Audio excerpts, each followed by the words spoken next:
Mes parents m'ont mise dehors en classe de première parce que j'étais enceinte. 22 ans plus tard.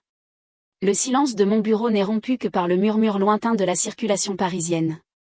Devant moi, la Seine scintille, un ruban d'argent au cœur de la ville lumière. 22 ans. C'est le temps qu'il m'a fallu pour que cette vue devienne mon quotidien, et non plus un rêve inaccessible. J'avais 16 ans, l'âge où l'on passe son bac de français, où l'on rit avec ses copines en terrasse, où l'avenir est une promesse. Mon avenir à moi s'est brisé un soir de novembre, dans le couloir de notre appartement à Lyon.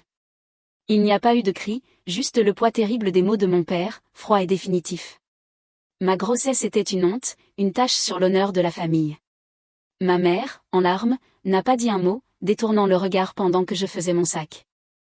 La porte s'est refermée sur mon adolescence, me laissant sur le palier avec pour seul bagage quelques vêtements et une vie qui grandissait en moi. Les premiers mois furent un cauchemar éveillé. Le foyer pour jeune mère, l'odeur de désinfectant et de solitude, les regards lourds de jugement. J'ai poursuivi mes études par correspondance, la nuit, le ventre arrondi posé sur mes livres de terminale, bercé par les pleurs d'autres bébés, d'autres destins brisés.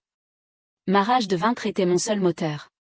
Je me suis juré que mon enfant ne manquerait de rien, et surtout pas d'amour. J'ai obtenu mon bac, puis j'ai enchaîné les petits boulots, jonglant entre les couches, les biberons et mes cours du soir en droit. Chaque étape était une montagne, chaque réussite une revanche silencieuse. Aujourd'hui, ma fille a 21 ans. Elle est en dernière année d'une grande école d'architecture. C'est elle qui a dessiné les plans de la maison de campagne où nous passons nos week-ends. Elle est mon chef-d'œuvre, ma plus grande fierté. Cet après-midi, j'ai rendez-vous avec de nouveaux clients. Ils veulent monter une fondation pour venir en aide aux jeunes mères célibataires en situation de précarité, celles que la société met de côté.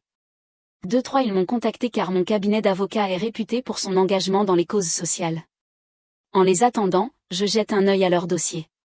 Et là, je m'arrête de respirer. Les noms sur la première page sont ceux de mes parents. Ils ont vieilli, bien sûr, mais les photos ne laissent aucune place au doute. 1 heure plus tard, ils sont assis en face de moi, dans ce bureau surplombant Paris.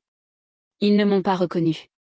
Ils me parlent de leur projet, de leur désir de réparer une erreur passée, d'un regret qui les hante. Je les écoute, impassible. Leur voix se brise, mais pas la mienne. Quand ils ont terminé, je me lève et me place devant la grande baille vitrée.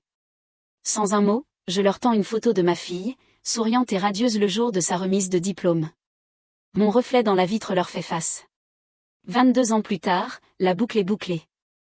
Je suis leur rédemption, mais ils ne le sauront jamais.